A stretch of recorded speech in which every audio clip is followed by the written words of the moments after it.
শ্যামাপ্রসাদ মুখার্জি লৌহ প্রণাম, শ্যামাপ্রসাদ মুখার্জি লৌহ প্রণাম, ভারতীয় শ্রী ডক্টর শ্যামাপ্রসাদ মুখার্জি লৌহ প্রণাম, লৌহ প্রণাম, লৌহ প্রণাম। শ্যামাপ্রসাদ মুখার্জি চিন্তাধারার দিকে দিকে ছড়িয়ে দিই, শ্যামাপ্রসাদ মুখার্জি অমর রহে, অমর রহে। মাতরম, মাতরম, মাতরম, মাতরম। भारत माता की जय, भारत माता की जय, भारत माता की जय। শ্যামাপ্রসাদ মুখার্জি লৌহ প্রণাম, লৌহ প্রণাম, লৌহ প্রণাম। বন্দে মাতরম।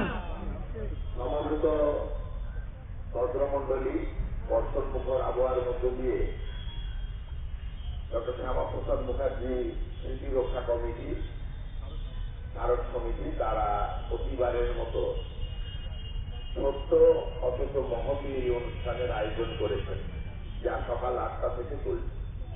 আমি খানিকটা বিলম্বে এসেছি, রাস্তায় প্রচুর যানজট ছিল, তার জন্য আমি ত্রুটি স্বীকার করিনি। এখানে শঙ্করবাবু, শুভেন্দুবাবু এবং আরো আয়োজক বৃন্দরা এখানে আছেন, তারা সকলেই প্রবীণ নাগরিক, তাদেরকে আমি শ্রদ্ধা প্রণাম জানাই। আমাদের দক্ষিণ কলকাতা জেলা ভারতীয় জনতা পার্টির মান্যবর সভাপতি সাথী অনুপম ভাই সহ অনেক রাষ্ট্রবাদী কার্যকর্তাগণ এখানে সমবেত হয়েছেন। আমি আলাদা করে নাম না বলি, যেহেতু সারাদিন ব্যাপী নানা কর্মসূচি রয়েছে। তো খানিক পরে আমরা ডক্টর শ্যামাপ্রসাদ মুখার্জি কলকাতার বাদ দিয়ে বা তার যে কর্মগৃহ, এখানে আমরা দক্ষিণ কলকাতা জেলা যুব মোর্চার উদ্যোগে একটি মহতী রক্তদান শিবিরেও মিলিত হব। আমি সকলকে এই পূর্ণ পবিত্র যে আজকে যে আমাদের এই দিন আত্মবলিদানের দিবস, এই অর্থে আমি পূর্ণ পবিত্র বললাম, কারণ ডক্টর শ্যামাপ্রসাদ মুখার্জির মৃত্যু স্বাভাবিক ছিল না, অস্বাভাবিক ছিল। তার একটা উদ্দেশ্য ছিল কাশ্মীরকে ভারতের সঙ্গে যুক্ত রাখা। এই মহতী এবং যুগান্তকারী উদ্যোগ তিনি নিয়েছিলেন এবং তিনি তাকে কার্যত চক্রান্তের শিকার হয়েছেন। বিনা চিকিৎসায় তাকে দেহ রাখতে হয়েছে। তিনি একটি মহতী পূর্ণ কাজ ভারত মাতাকে শক্তিশালী করার জন্য তিনি আজকে আত্মবলিদান দিয়েছেন। ডক্টর শ্যামাপ্রসাদ মুখার্জির যে উচ্চকণ্ঠের স্লোগান ছিল, এক দেশ, এক বিধান, এক বিধান, এক প্রধান, এটা আমাদের বর্তমান প্রধানমন্ত্রী নরেন্দ্র দামোদর দাস মোদী এবং যশস্বী স্বরাষ্ট্রমন্ত্রী অমিত শাহজি 370 এবং 35-এর এ ধারা বাতিল করে প্রমাণ করে দিয়েছেন যে তার এই যে স্বপ্ন অনেকটাই বর্তমান সরকার পূরণ করতে পেরেছে। সাথে সাথে আমরা 20 জুন পশ্চিমবঙ্গ দিবস পালন করলাম। আমরা প্রত্যেক বাঙালি হিসেবে আমরা মনে করি আমাদের বাঙালি হিন্দুদের হোমল্যান্ড ডক্টর শ্যামাপ্রসাদ মুখার্জি দিয়ে গেছিলেন। 1947-এর 20 জুন যে প্রামাণ্য নথি এবং দলিল আমাদের হাতে আছে, সেখানে অত্যন্ত উজ্জ্বলভাবে বর্ণিত রয়েছে 58 জন আইনসভার সদস্য ডক্টর শ্যামাপ্রসাদ মুখার্জির নেতৃত্বে এবং প্রত্যেকেই সনাতনী হিন্দু। তারা ভারত মুক্তির পক্ষে তারা সমর্থন দিয়েছিলেন। আর 21 জন যারা আইনসভার সদস্য, তাদের মধ্যে এপার বাংলা ওপার বাংলার সদস্যরা রয়েছেন, তারা কার্যত সকলেই মুসলিম ধর্মাবলম্বী, মুসলিম সম্প্রদায়ের। তারা প্রত্যেকেই পাকিস্তানে যাওয়ার জন্য ভোট দিয়েছিলেন। আমি শুধু নতুন প্রজন্মের কাছে, আগামী প্রজন্মের কাছে একটা কথাই উল্লেখ করব। আজকে বাংলাদেশের অবস্থা আমরা দেখছি, পাকিস্তানের অবস্থা, আফগানিস্তানের অবস্থা তো আমরা আগেই দেখেছি।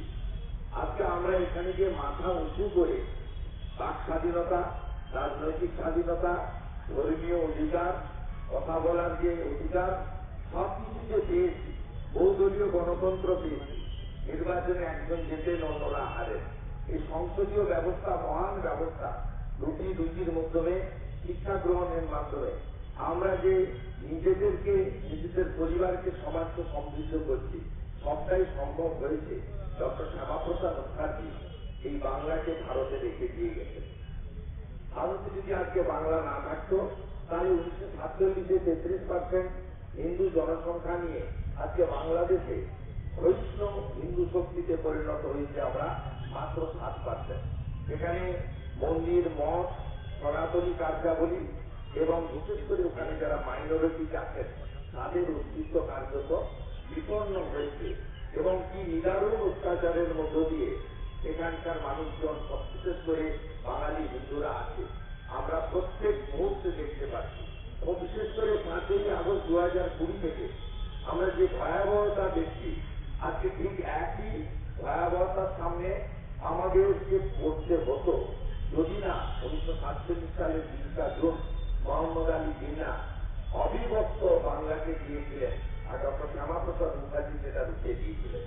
তাই আসুন আমরা আজকে আত্মবলিদান দিবসে একটাই শপথ নিই যে দেশমাতৃকাকে শক্তিশালী করব। ভারতবর্ষের 3টি নাম, ভারতবর্ষ, ইন্ডিয়া, হিন্দুস্তান। হিন্দুস্তানে আমরা আরো বেশি করে আমাদের ভারতীয় সংস্কৃতি, সনাতন সংস্কৃতিকে আমরা রক্ষা করব এবং ভারতবর্ষকে আরো আমরা এগিয়ে নিয়ে যাব। এবং আজকে ডক্টর শ্যামাপ্রসাদ মুখার্জির পদতলে দাঁড়িয়ে একটা কথাই বলবো, তার যোগ্য শিষ্য হিসেবে নরেন্দ্র দামোদর দাস মোদী পাহেলগামের নৃশংস বর্বরোচিত দেশে দেশে ধর্মীয় খুনের পরে তিনি যেভাবে ভারতীয় আর্মিকে নির্দেশ দিয়েছিলেন কবে আক্রমণ করবে, কোথায় আক্রমণ করবে, কিভাবে আক্রমণ করবে, তোমাদেরকে সে স্বাধীনতা দেওয়া হলো। সেই স্বাধীনতাকে মেনে ইন্ডিয়ান এয়ারফোর্স যেভাবে 100 কিলোমিটার ভিতরে ঢুকে আজকে পাকিস্তানে মাসুদ আজাহার এক কুখ্যাত জঙ্গি, ভারত বিরোধী জঙ্গি, তার ঠিকানাতে নিশানাতে আক্রমণ করে সফল সিন্দুর অপারেশন করেছেন। আমি মনে করি ডক্টর শ্যামাপ্রসাদ মুখার্জির আদর্শ উদ্বুদ্ধ তার বিচারধারাকে গ্রহণ করে আমাদের নরেন্দ্র দামোদর দাস মোদী অখণ্ড ভারতের লক্ষ্যে, পূর্ণাঙ্গ ভারতের লক্ষ্যে, বিশ্বের সবচেয়ে শক্তিশালী দেশ হিসেবে ভারত মাতাকে আত্মপ্রকাশ করার লক্ষ্যে এগিয়ে যাচ্ছে। সেই আশাই আমরা সকলে করব। সবাই ভালো থাকবেন। আমি আপনাদের সকলকে বর্ণ, ধর্ম, দলমত নির্বিশেষে বাঙালি, একজন বীর বাঙালি, বীর ভারতীয় প্রতিষ্ঠা করা তদানীন্তন জনসংঘ, আজকের ভারতীয় জনতা পার্টি, তাকে শক্তিশালী করার আবেদন করব। অনেকে যারা ধর্মের ভিত্তিতে রাজনীতি করেন, সাম্প্রদায়িকতার ভিত্তিতে রাজনীতি করেন, শোষণ এবং দুর্নীতি তাদের একমাত্র হাতিয়ার, যারা প্রশাসনকে অত্যন্ত কদর্যভাবে ব্যবহার করেন বিরোধীদের কণ্ঠরোধ করার জন্য, আমি শুধু তাদের বলব যে ভারতীয় জনতা পার্টি পাহাড়িদের পার্টি নয়, ভারতীয় জনতা পার্টি বাঙালিদের পার্টি। আসমুদ্র, হিমাচল, কাশ্মীর থেকে কন্যাকুমারিকা, রাষ্ট্রবাদীদের সমস্ত কর্মসূচি শুরু হয় 3 জায়গায় ফুল দিয়ে, এক ভারত মাতার চরণে, 2 ডক্টর শ্যামাপ্রসাদ মুখার্জির চরণে, 3 একাত্ম মানববাদের প্রতীক আমাদের দীনদয়াল উপাধ্যায়ের চরণে।